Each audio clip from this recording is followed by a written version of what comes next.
The snow fell softly outside the floor-to-ceiling windows of the Grand Colonial home in Oakmont, Pittsburgh, blanketing the manicured lawns in a deceptive peace. But inside, at the polished walnut dining table groaning under crystal stemware and silver platters of prime rib, the air was thick with something far uglier, condescension wrapped in holiday cheer. Emily Hayes sat there, 38 years old, in her plain wool sweater, the one she'd worn to every family gathering for the past 3 years. It was comfortable, unassuming, just like her. Or so they thought. Emily. Honey, is that sweater holding up okay? Looks like it's seen better days, her sister-in-law, Victoria, cooed with that saccharine smile, fiddling with her new Tiffany bracelet that caught the chandelier's light like a taunt. The table erupted in polite chuckles from the aunts, uncles, and cousins, all dressed in their finest, labels screaming wealth they paraded like armor. Emily forced a small nod, her fingers tracing the edge of her water glass. It's fine, Victoria. Thanks for asking. But inside, the words landed like shards of glass, embedding deeper into the scar tissue of old wounds. 5 years of this, 5 Christmases where she'd bitten her tongue, swallowed the barbs, and let the silence grow like a shadow. Her brother, Nathan, the family star, a mid-level exec at a downtown brokerage firm, raised his glass of vintage Bordeaux. Come on, Em. We're just teasing. But seriously, if you need help with wardrobe updates, I've got connections. Can't have my little sis looking like she's shopping at thrift stores while the rest of us are thriving. More laughter. This time heartier, as if her supposed struggles were the evening's entertainment. Her Aunt Clara, bedecked in pearls and a fresh blowout, leaned in with a pitying sigh. If only you'd gone for that finance degree at Penn like Nathan. But no, you had to do your... What was it? Some online course in accounting, Emily corrected softly.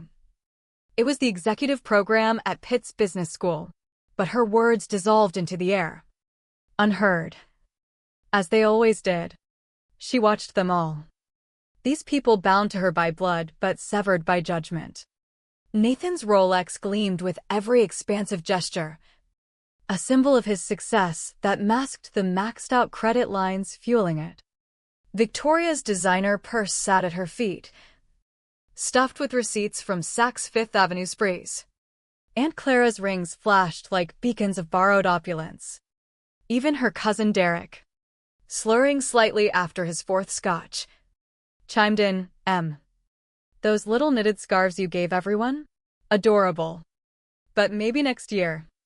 Spring for something real. Thought counts. But cash talks. The room warmed with their amusement, a fire stoked by her perceived inadequacy. Victoria whispered to her friend across the table, not quietly enough, she might as well help with cleanup. At least then she'd earn her keep. Emily's phone vibrated discreetly in her lap.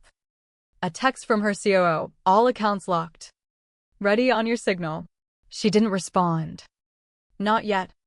Instead, she etched this scene into her memory, the casual dismissals, the smug superiority. The way they reduced her to a punchline because her life didn't glitter like theirs.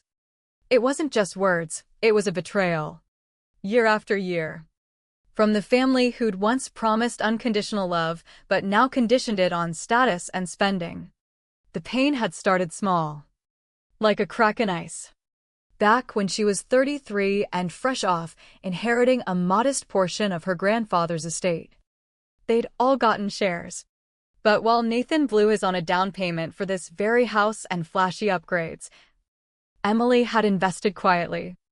She founded Summit Debt Partners, a firm specializing in acquiring non-performing loans and restructuring them for profit. It sounded dry, clinical even. But it was a machine of precision and power. Through layers of LLCs, evergreen lending, peak financial recovery, cascade capital, she'd built an invisible web. And over time, As her family's spending spiraled into recklessness, she'd woven them into it. Nathan's home equity loan for renovations that were really luxury kitchen remodels, held by Peak Financial. Victoria's fleet of credit cards, racked up on impulse buys and spa retreats, consolidated under Evergreen. Aunt Clara's reverse mortgage to fund her social obligations, Cascade's portfolio. Even Derek's student loans, deferred endlessly while he chased get-rich-quick schemes. All of it, legally acquired in bulk debt sales from banks eager to offload risks. Notifications of servicer changes had come and gone, dismissed as junk mail amid their champagne-fueled lives. Emily had stayed silent through it all, living in her modest Squirrel Hill condo, driving a reliable Subaru, wearing clothes that didn't scream for attention. Why? Because the greatest revenge wasn't loud, it was patient. Born from the deep ache of being unseen. Undervalued. Every family dinner had been a test. Would they ever ask about her work? Show curiosity? Treat her as an equal? No. Instead, more mockery. More isolation. The psychological toll had been immense, nights alone, questioning her worth. The silence amplifying her doubts until it forged resolve. Betrayal wasn't just their words, it was their indifference. Their assumption that she was broken because she didn't flaunt. But now, as dessert plates were cleared and they migrated to the living room with its roaring fireplace and towering fir tree dripping with ornaments, the tension coiled tighter. Aunt Clara delivered the final spark. Her voice laced with feigned concern. Emily, at your age, it's time to face facts. Nathan's offered to oversee your finances multiple times. You're dragging the family name with this. Struggling artist vibe. Your grandfather's money was for building legacies, not scraping by. Nathan nodded, pulling a folder from his briefcase because nothing said holiday spirit like legal papers. I've got the docs right here. Sign over your trust remnants, and I'll invest them properly. You'll get an allowance enough to live decently, without embarrassing us. Victoria smirked, pouring herself another glass. Finally, some sense. Let's toast to Emily growing up. The room raised glasses. But Emily stood slowly, her heart pounding not with fear, but with the release of pent-up fury. Before we toast, she said, her voice steady as steel, let me handle a quick financial matter. She unlocked her phone, thumbprint scanning into the Summit Debt Partners app. Nathan chuckled dismissively. Sure. Check your coupons or whatever. But as she initiated the protocol, full account freeze. Emergency consolidation, the digital dominoes began to fall.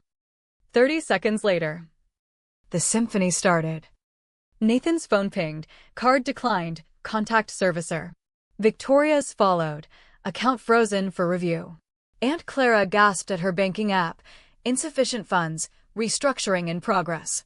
Derek stared blankly, loan acceleration notice. Panic rippled through the room like a shockwave. What the hell? Nathan barked, frantically swiping through apps. All my cards.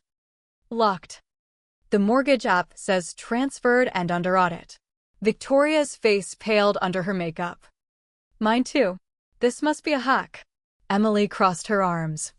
The silence she'd endured now her weapon. It's not a hack. It's restructuring. Your debts, every loan, card, line of credit, now consolidated under my control. She cast her tablet to the massive flat-screen TV. The Summit Debt Partners org chart blooming like a venomous flower. This is my company. Founded with grandfather's trust, the part you thought I wasted. Turns out, buying distressed debt is quite profitable.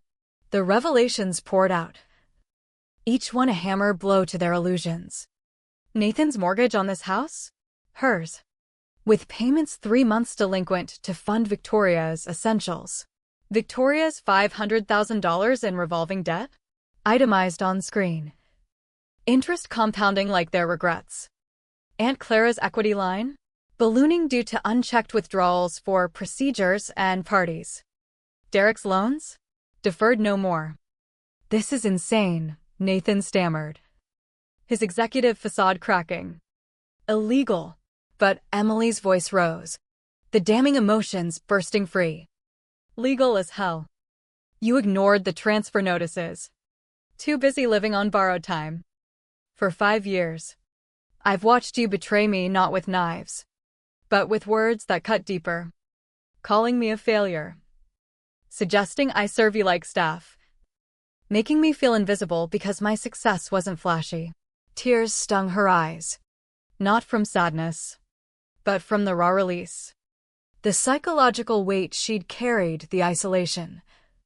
The self-doubt fueled every word. You chose appearances over family. Now, pay the price. She connected a video call to her COO, Sarah, who appeared from the sleek offices in the U.S. Steel Tower. City lights twinkling behind. MS. Hayes. All holds confirmed. Family debt portfolio, $3.9 million. Your directives? Emily nodded. Confirm ownership. Sarah did. Her tone professional, Emily Hayes. Sole CEO and owner.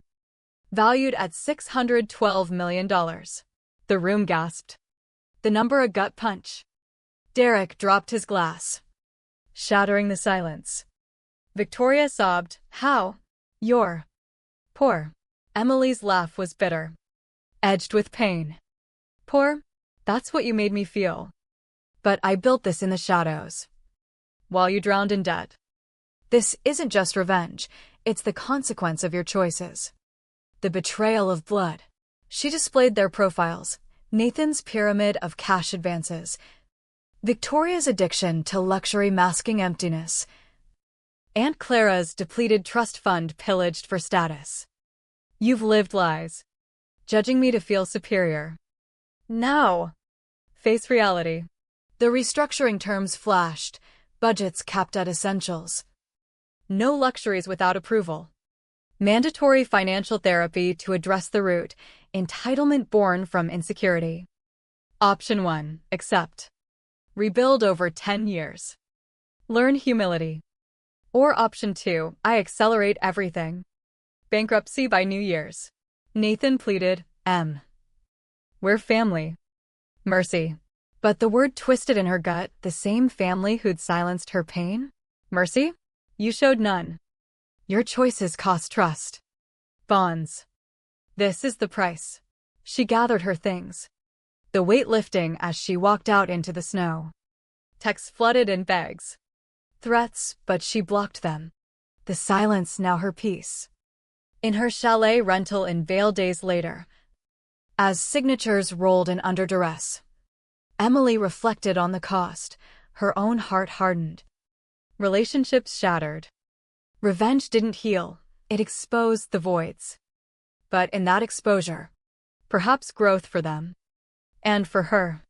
Finally free from the shadows of their judgment.